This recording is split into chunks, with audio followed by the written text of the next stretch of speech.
I am curious about your time with Angelyne because I can't imagine a one-on-one. I can't imagine a one-on-one conversation. But you're probably going and meeting with her, presenting that this is a show you want to do. Like, at what phase in the process of Angelyne did you get to meet Angelyne? Also, where, and was it at a Denny's? Or I guess it was probably actually the 101 coffee shop, I think, is where they really met. But was it a coffee shop? It was not. It was the Roosevelt Hotel. Oh, classy. And it Yeah. was the restaurant. She picked it. Yeah. Okay. And Get that studio money check. yeah. When she's And she said that's a lucky place to sign contracts. oh, And we had like a 4-hour dinner. I think we ordered everything on the menu. lovely. We exchanged gifts. And I also afterwards bought lots of merch out of the trunk of her car and had to get a picture. But we had a really, really deep conversation about kind of the 60s philosophers and bubble bath. And, ultimately I told her, we want the show to be a love letter to kind of the fun and the fantasy and not specifically marry ourselves to one narrative, because only she could ever tell her story. And I think I was just more fascinated by kind of how fame becomes almost a crowdsourced narrative. I was really interested in how all of the different voices that have contributed to tell her story, be it like some commenter on a subreddit who claims to have like cracked and doxed her. I just think all of the different stories about her, not only that she's told about herself, but that are told about her, kind of form this kaleidoscopic narrative that's just very interesting. Do you think she'll watch the series, or do you think she just will know that it's just out there? I have no idea. I mean, she's such a rebel. I think she's going to do whatever she wants to do. Ultimately, we wanted her to be involved in the way that felt authentic to her. And ultimately, that wasn't by having an EP credit. She did tell us there were specifics about the script she wanted removed, and we did that. There were things and names and dates specifically she wanted changed, and we respected that.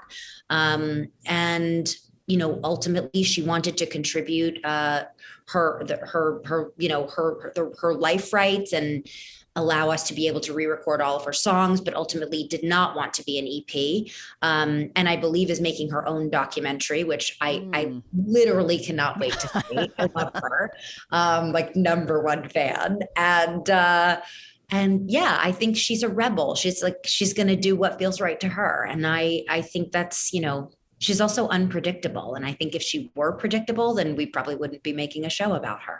Totally. And I also think it feels right that she doesn't have her name on it. For some reason, that does feel like, yes, that's correct. And ultimately, like it's not a biopic. Yeah. I mean, I don't know if you can say it's a true story that she descended from a pink moon and had a bunch of like magical dance numbers. But, there's also a world in which that totally did happen. There is a moment where, because I mean, in this sort of narrative, there is kind of her jerking people around, not in a bad way, but like reporters trying to ask her questions or to find out more stories about her life and whatever. And the journalist, who's his real name is Gary Baum in real life, but in this his name is Jeff Glasner. And he, it's kind of like, I'm over it at this. He's like, I think I'm done. I'm walking away. Good luck with whatever you are, whatever this is. I can't take it anymore. I'm never going to get the story.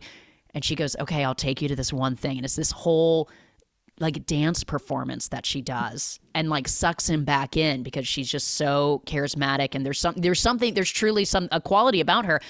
And I'm curious if that was what your dinner was like when she walked in, the doors of the Roosevelt like swing open, a bowling ball magically goes down the bowling alley. Do you know what I mean? Like, was it otherworldly in a way? I mean, obviously she's a human, but like there is something about her. In a way, yes, because of how she kind of looks and presents and her measurements and kind of her mannerisms are so kind of delicate, but fast, but performative and accented. But also there's something, very smart and sharp, and she's in control. I felt very much like she was in control in that room.